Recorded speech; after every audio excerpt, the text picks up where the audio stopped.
Ketua Kamar Dagang dan Industri Indonesia, Kadin Kabupaten Batubara Oka Faizal meninjau pembangunan Balai Latihan Kerja BLK Batubara di Jalan Lintas Sumatera, kilometer 129 Kecamatan Datu Tanah Datar yang kini tengah dalam tahap perampungan. Dari amatan saat peninjauan pada Selasa 20 Desember 2022, bangunan yang disebut di bawah kelolaan Dinas Tenaga Kerja Pemerintahan Kabupaten Batubara itu terdiri dari beberapa gedung belajar, aula, asrama, dan prasarana lainnya. Komplek ini berada di sebuah hamparan lahan yang ditata apik. Tampak sejumlah pekerja sedang melakukan pekerjaan tahap akhir di berbagai bagian, termasuk pembuatan pintu gerbang dengan gapura yang akan dilabeli nama LBK tersebut. Dari keterangan yang didapat, BLK ini didirikan sebagai sarana bagi pemerintahan Kabupaten Batubara dalam memberikan pelatihan kerja kepada angkatan kerja, terutama kalangan generasi muda Batubara, dalam rangka mendidik dan melatih mereka agar memiliki skill atau keterampilan kerja yang sesuai untuk memenuhi kebutuhan bidang-bidang kerja di perusahaan-perusahaan yang membutuhkan tenaga kerja. Sedangkan dari catatan yang ada, bangunan atau penyediaan BLK ini termasuk sebagai salah satu program yang tertuang dalam visi dan misi Bupati Insinyur Haji Zahir MAP dan Wakil Bupati Oki Iqbal Frima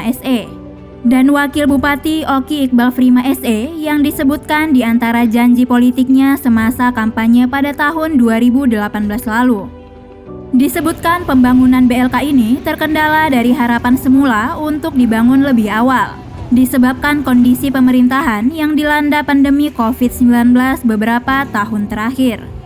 Ketua Kadin Haji Oka Faizal SE di sela peninjauan mengatakan keberadaan BLK ini relevan dengan kepentingan Kadin sebagai organisasi tempat berhimpunnya perusahaan-perusahaan.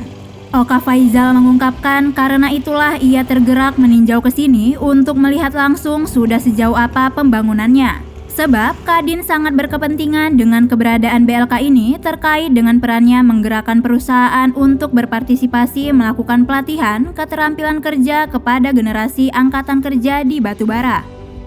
Dikatakan selama ini salah satu kendala bagi pencari kerja adalah kekurangan skill atau keterampilan pada bidang kerja yang dibutuhkan perusahaan pencari kerja. Hal ini wajar sebab setiap perusahaan tentu lebih mengutamakan menerima pekerja terampil di bidangnya atau tenaga kerja yang sudah siap pakai. Nantinya, Kadin Batubara bisa bersinergi dengan pemerintahan Kabupaten Batubara dalam melakukan pelatihan keterampilan kerja kepada generasi angkatan kerja agar menjadi tenaga kerja siap pakai. Begitu pula bisa bersinergi atau berkoordinasi dengan perusahaan pencari kerja, baik untuk mengetahui bidang kerja yang dibutuhkan maupun sekaligus mengajak untuk bekerja sama melakukan pelatihan sehingga hasilnya akan lebih efektif. Oka Faizal berharap generasi angkatan kerja hasil pelatihan BLK ini nantinya akan lebih mudah mencari pekerjaan di perusahaan baik di Batubara maupun daerah lainnya, sesuai dengan bidang keterampilan yang diperolehnya. Dari Batubara, Liputan Amar. Terima kasih telah bersama kami. Demikian Bisa News melaporkan.